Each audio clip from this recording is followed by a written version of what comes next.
आपके गृहस्थ जीवन का एक सबसे बड़ा सौंदर्य है, आपने धन का ध्यान किया, आपको धन मिला।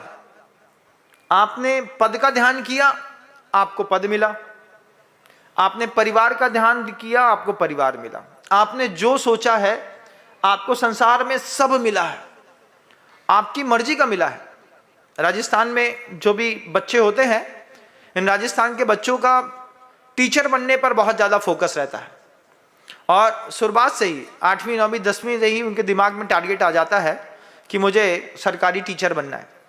वे एक बार ध्यान करते हैं, उसमें अपना एनर्जी लगाना शुरू करते हैं तो वो बन जाते हैं। आपने जो ध्याया वो पाया। आपने पैसे की चिंता करी, आपने पैसा पाया। मकान की चिंतन करी, मकान बनाया। आपने पत्नी सोची, आपको पत्नी मिली। जब आप लौकिक चीज़ों को सोचते हैं और आपको मिल जाता है, तो आप पारलौकिक चीज़ें भी सोचेंगे तो आपको वो भी मिल जाएगी, बिल्कुल तय है। ये बात गुरुजी कहते हैं हम लोगों से। हम लोग से गुरुजी क्या बोलते हैं देखो तो। आचार्य जी कहते हैं, महाराज कुछ नहीं करना पड़ता आपको, चुपचाप बैठे रहते हो। बैठे बैठे धर्म ध्यान करने की भूमिका श्रावक कितनी जबरदस्त बनाता है। आपके लिए आवास दान देता है, आपके लिए भोजन दान देता है।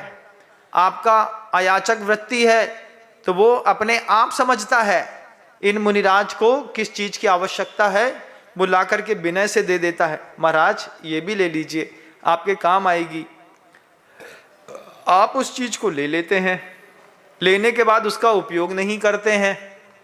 क्यों महाराज, करते हैं कि नहीं? सब चुप थे। आचार्य जी सब समझते थे।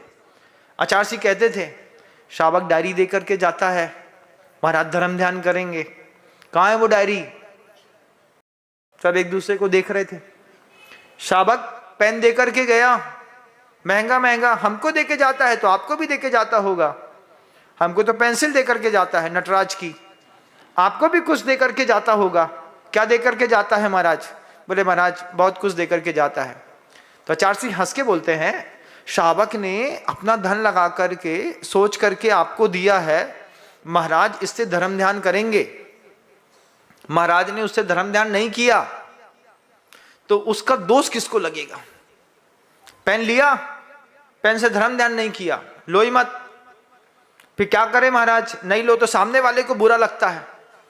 तो आचार्य जी कहते हैं, वो ऑफिस में देखा होगा ना, ऑफिस में जाते हैं तो बाबुओं के यहाँ एक नीले कलर की ट्रे रखी रहती है, उसमें जो चीज डाल दी जाती है वो चीज आगे ट्रांसफर हो जाती है। उसमें चपरासी जानता है इस बात को, बाबू के इस फाइल का काम नहीं है, तो ये फाइल उठ करके अब इस टेबल पे जाएगी। तो बाबू वहां से फाइल उठाता है, दूसरी टेबल में डाल देता है। ऐसे ही आपका भी काम है। वो आपके सामने एक द्रव्य चढ़ाने की ट्रे रखी रहती है ना, अर्घम निर्वपामति स्वाहा, तो उसने चढ़ा दिया, नारियल चढ़ा दिया, चावल चढ़ा दिया, अर्घम निर्वपामति स्वाहा। आप भी उसी में चढ़ा दो, अर्घम निर्वपामति स्वाहा। अपने पास मत रखो।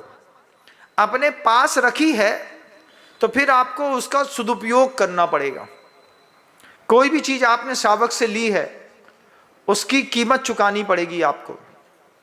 पहले तो बाहर की सामग्री पे लेकर के आए गुरुदेव, फिर कहते हैं भोजन लिया है, उसका भोजन लिया है, एक झोला भर के, एक पेट भर करके तो दिया है। कुछ महाराज के पेट निकले हुए थे, उनसे बोले हाँ इनसे पूछो।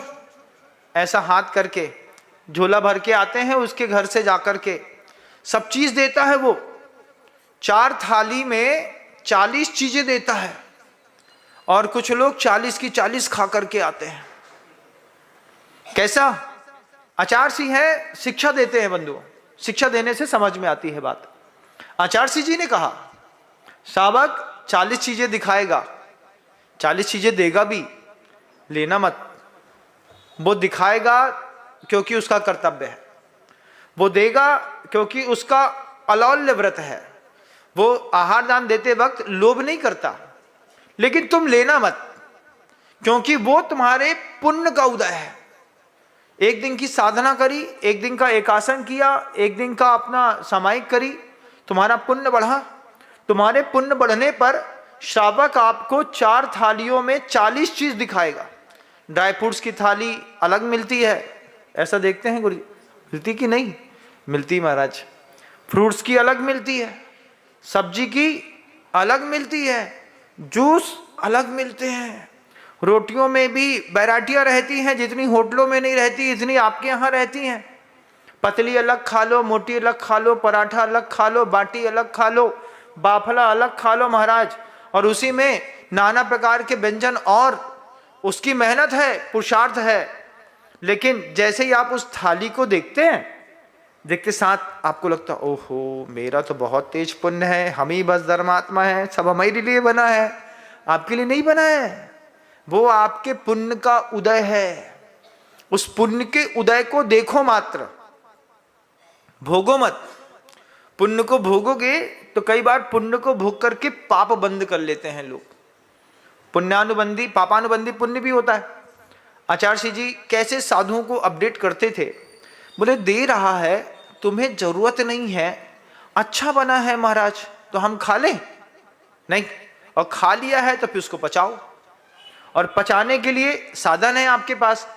शावक ने एक उदर भर करके आपको बहुत अच्छा शुद्ध सात्विक भोजन दे दिया है।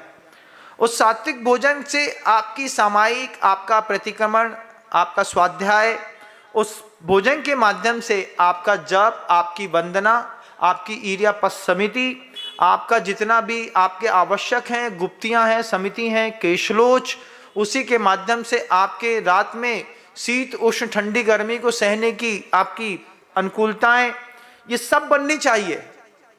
और ये अगर एक भी नहीं बनी तो शावक तो धन देकर के संतुष्ट हो जाएगा, वो तो कहेगा पायो जी मैंने राम रतन धन पायो। लेकिन आपके अंदर जब परिग्रह इकट्ठा होता जाएगा, टमाटर के जैसे फूलते चले जाएं महाराज, और टमाटर थोड़ा सा लाल टमाटर, वाह टमाटर बड़े मजेदार, बनते चले जाओ, बनाते चले जाओ, उसका उपयोग नहीं किया तो परिग्रह का पाप लगेगा।